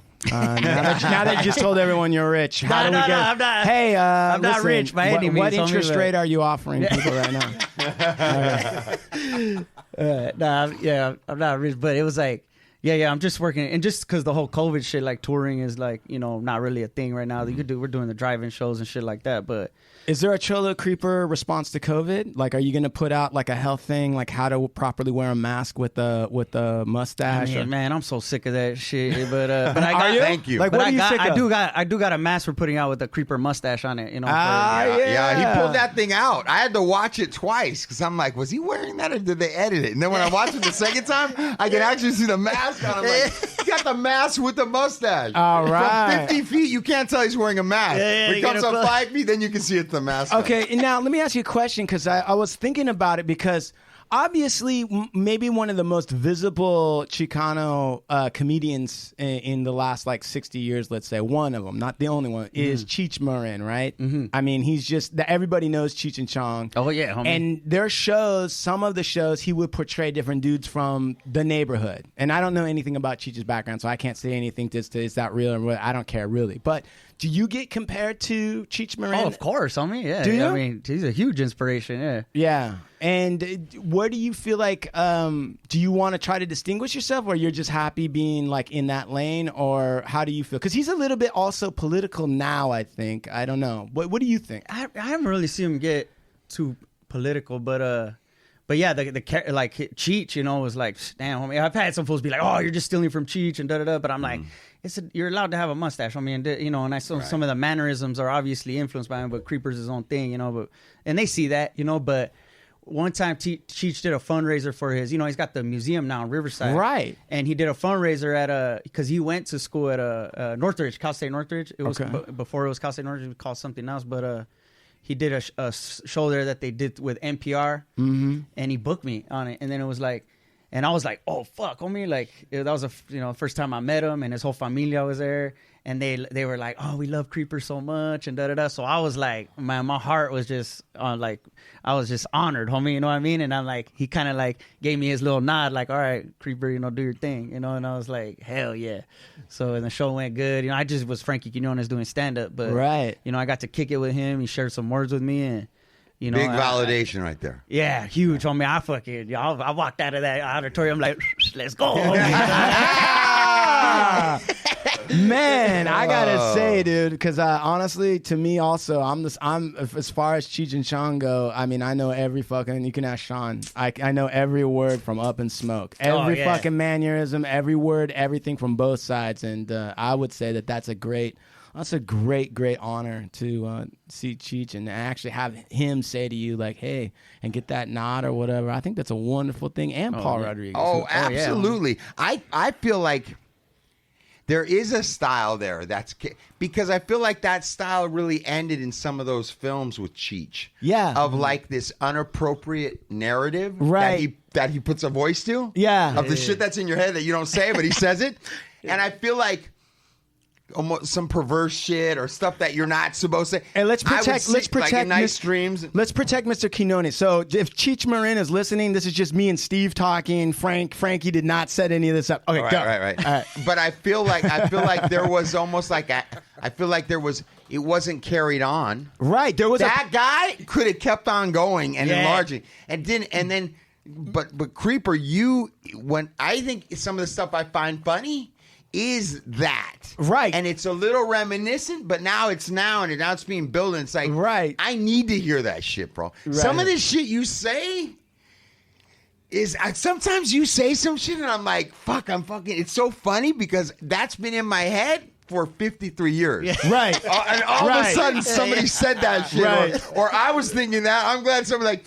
It's just, but really, because I grew up with these dudes, dude, and you hear these conversations of fucking crazy shit being said, and you're like, that motherfucker ain't right, bro. But then he said that shit, and it's like, right. Yeah. And the thing is there's a couple of moments in some of his videos where it's just so funny. There's that one moment, probably like one of my favorite moments is when you're talking about, I think you're talking about the Cholo Squat. And you talk about how, the guys, you can make your ass sore because you're doing the like... the gregarious más o menos. Yeah, más o menos and all that stuff, right? And then you tell people like, hey, when I'm in public, don't come up to me and tell me your ass is sore and stuff because I don't want people thinking I was ramming you or whatever you said, right? That was fucking hilarious. And then the other one that I love is... it's the workout video and you got everyone in the backyard and you do the squat and then after the squat you do another exercise and it's based on when people are acting like they're gonna fight but they never really get to the fight. What was that? The Cholometrics. Yeah, it was like the resistance workout. So right. When I was like AOG, the fool that came, I was like, the fool, that's my dad. Yeah. But I was like, AOG, come up here, that's my pops. I came. That's your dad in that video. Yeah, that's my dad. And then we go chest to chest, and you get the resistance workout. You feel it, in the back. But then you can't go longer than a minute because then you really start to fight. Oh man, I could talk to this dude all day, dude. I mean, there's like, and I think too, bro. There's this underlining like, I want to know how to say this, bro, the right way. Like me in my community growing up with homies and everything, there was like a perversion, bro, that was just there, dog. Like everybody's a little bit perverted. Oh yeah, and when there's no ladies around, we would say shit that totally. And when the first time in Nice Dreams, when like that Aztec goddess is there, and then I knew you were gonna talk about. It's like totally inappropriate, but that's the type of shit that you really want to do, And he was like, and sometimes you say some shit, you're just like, I'm like, God damn, dude, did he really just say that? I love watching Quinones' face every time we start going like, and some people are kind of perverted, and he's like, in his eyes, just for a second, Quinones is like, what are they gonna say? Just I gotta fucking be careful. It's a talent to be able to pull it off and convey that and still really not offend and like he kind of weaves his way, he kind of navigates his way through getting offensive. Yeah, makes it all spiritual. Yeah, dude. Yeah, that is it. Does it? Yeah, no, it's true, and it's funny because so for every one of those people that can actually do it, right, do a little bit of funny shit, but still come off like I'm not really about that, and we're not about that, right? There's like 1,000 other guys that think they're funny, and they understand that, and they try to do it, and then they just weird everyone out. Yeah, right. Yeah. So, because it's a thing though, so everybody's got a ram, homie, or get rammed or whatever, but it's like, is the rumors true? That's the next T-shirt you're putting out. Everybody's got a ram or get rammed, right? That's your motivational quote. Yeah, or one of them, but it's part of everybody's lives, so it's like you just got to find a way to sprinkle it in and try to make it funny. But I'm never really like going for a certain thing. I just try to. How much of it is improv? Like you said, you have bullet points and you're doing stuff. How much of it is like you didn't really think of it, but at the moment it makes sense what you're going to do in those videos? Yeah, I try to be organized and write a script for every video, but it always ends up 80-90% of it always ends up being improv because nothing could replace like being there and then you're filling out the vibe and then Creeper will just go like there was Creeper that runs into Santa Claus. Yes, that's my most viewed video. It's not even a Cholofit video. It's a Creeper meets Santa, and I'm like, Santa, let's go over and say what's up. Like that whole scene was like improv, homie, and even like the CDs I gave him, I just found those CDs in my closet and was like, You know, like it would just all happen right there, and that's when you're like, "Damn, homie, something's helping us out." Okay, the great performance artist, Mr. Quinones Creeper, producing. He just mentioned a bit, and here we have it. Mr. Cholo Creeper meets Santa. Creeper, what are you doing up? Trip out, eh? Hey, is it cool if I say what's up? Yeah, get over here. Hey, what's up, homie? Much respect, OG. It's good to see you, eh? Like, you know, I left some things out for you right here. I left you a bottle of tequila. I drank most of it or whatever, but there's a little bit left, homie. Because I know, like, the reindeer pretty much drives your sled, so you can get faded or whatever. And then I left you some energy tamales, homie. All right? You eat a couple of those because I know you got a long night, fool. I need this, dude. Thank you. Hey, but that's my tia's Tupperware jar. Oh, I can bring it back. If you could bring it back, because she gets all, you know, like, hey, where's my Tupperware jar? Yeah, done. That's so hey, true. I knew you're for reals, homie. Like, my whole life. My primos and everybody in there would be telling me you're tripping, fool. Like, come on, fool. It's just like big old white fool gonna be on a sled, just like going around the world. How does a sled even get up in the air? And I was like, hey, fool, how does a double-decker jumbo jet get in the air, eh? Magic, homie. Hey, because you're like an inspiration for a lot of people, eh? Some gordos, eh? Some gorditos. No disrespect, eh? But you're gordito, eh? You know, but some gorditos belong that size, eh? You know what I mean? Like they're big, they're round, but they're huggable and they move good, homie. You mind, eh? If I check it out? Go ahead. He's feeling See, Santa's I stomach. knew it, eh? That's all muscle, homie. That pancita's all muscle, homie. I do a little cardio. I try to. Much respect, eh? I can't even imagine how you feel, homie. You're touching people that have been nice all around the world, eh? And I've been naughty, homie. And I appreciate that. You know, you're one of the vatos that inspire me, fool, to become nice, eh? Thank you, Creeper. That's really nice of you. I'm gonna be real with you right now, Santa. Because you're a firme vato, eh? Straight up. And I feel like I could be real with you. Sometimes I look in the mirror, homie, and I could be like, yeah, life is like whatever sometimes, you know? But sometimes I look at myself in the mirror, and I say, hey, fool, right now you're kind of like whatever. And that's not a good feeling, you know? Creeper, you're an inspiration. This year you turned everything around. You went from the naughty list to the nice list. With the Cholofit thing, dude, you're physically, mentally helping people. Hey, homie, and I know every year, like, you're out there giving gifts out to the world, eh, to everybody that's been nice, homie. And so I always thinking, like, hey, fool, like, who does that fool give his wish list to? So I got you a little something, homie. Cut off sweats, eh? That's a Cholofit. Hey, and I know you believe in magic and everything, so check it out, eh? Abracadabra or whatever. I got you a mixtape CD, fool. All right, oldies and funk, eh? The CDs are in a fucking Ziploc bag. Wow. Great. I don't know if your sled has a CD player, eh? But I hope it does, or else, like, you probably just throw those away. Creeper, it's great. Well, I gotta hit the road. It's been really nice talking to you, Creeper. It's so good. So good, man. So fun. That is definitely, there's something in that bit, bro. The reason why it's such a most viewed thing. There's emotion. I remember seeing it, dude. It's like, genius it's all right the there, right bro. shit, bro, on that one. Really, really.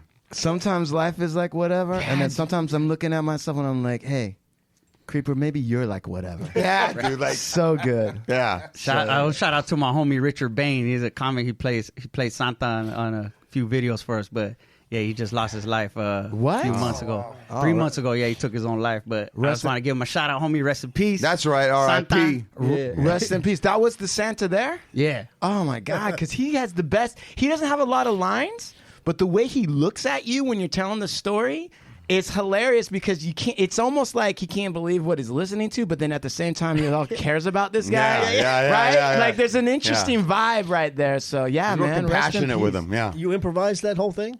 Yeah, homie, that's right on the spot. genius, Yeah. Oh no, thank you, homie. I appreciate it. Hey, did you do it at Christmas? Like, was it at Christmas time so you didn't have to put up the tree, or was this like June? Yeah, no, it was it was during Christmas, so it was like we had the tree. Whose house was that shot at? That was my old apartment. Yeah, I mean I live with like whatever 3 other fools and shit, but yeah, it was cool. I don't think there's anything to say after that for me, anyway. I don't know, man, but I just listen. I mean, Look at Brian's crying. That's just so funny. I'm like, hell yeah, I made the OG cry, homie. Brian, no, he's crying because he realizes he's got no shot with Ning. That's why he's crying. Oh, that's some funny stuff, dude. Hey, you guys listen. At Cholo Fit Creeper. Yeah, how do At people Cholo find you? Fit Creeper Yeah, on Instagram. Go ahead. Oh, no, yeah. Cholofit Creeper. You guys Instagram. need to get a follow on, man. FrankieQuinones.com. FrankieQuinones.com. That's it. You got any comedy shows or anything you're doing virtually or whatever that you want to plug? Yeah, no, I'll be doing. We'll be doing I'm opening for the homie in Irvine at the drive-in show tonight, Craig Robinson, but I think it's sold out. You know, they're just doing the limited like spaces, car spaces. Right. But I might be doing one in November. That they're doing them right here at by the Citadel. They have that parking lot. Yeah. Yes. Between the casino and the mall. Yeah. Right there by the freeway, homie. I might be doing one there in November. But then there's a movie coming out called Feliz Navidad. It's one of those Lifetime Christmas movies, but I'm in co-starring with Mario Lopez in that, and Melissa Joan Hart directed it. And that's dropping on November 21st. How many great Mario Lopez stories do you have, my friend? Come on. Yeah, I don't know. You got to share him, man. He's cool. I mean, that fool's a machine. He's just constantly working. But Yeah. it's good. Man. dude. Yeah, I love this guy. Awesome, man. Just thank you, brother. Thank you for all you do. Yeah. Oh, no, for, thank for, you, homie. for, No, for thank all you. of what you do. And thank you for coming down today and joining us. It's a pleasure. And we have an open door policy, man. Anytime you're in the neighborhood and you want to come in, please, you're a guest here. You're welcome to come sit in on the show. Anything that we can help you with, just come on in and let me know. We got you. Right. Oh, any legal help or anything? Oh, yeah, dude. Thank you, Ovando Bowen, LLP, for all your legal needs, intellectual property, anything else, lawsuits, family law, you name it, I fucking got you. And you can actually get a hold of me. Sean, any plugs? City Green Builders. How do people get a hold of them? CityGreenBuilders.com, I think. Okay, what do they do? It's his They do, father-in-law, Creeper. yeah, It's his father-in-law. yeah. Hey, much He's respect. a contractor. Yeah. All right. Vibes, rolling papers, cookies, cannabis. Hey. Yep. Yeah. Big shout out to Burner. Big The Burn? fam up that way. Everybody in the city of Santa Monica, California. What? All the homies, what's up? Right. Supermax Apparel, Supermax Hardware, launching next month.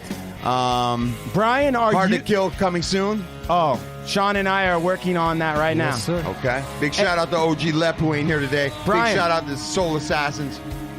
What are Brian, you plugging, what are you Brian? plugging? Besides the 28-year-old Chinese lady yesterday where you broke your leg. Yeah. I didn't know I was plugging anything. Oh, okay. He ain't plugging nothing. All right. Hey, single ladies who are serious about the man in their life and no gold diggers, contact. Gold diggers. Contact Ning. I will not send money. Well, my wife actually looked at your Instagram and was like, "What money does he have?"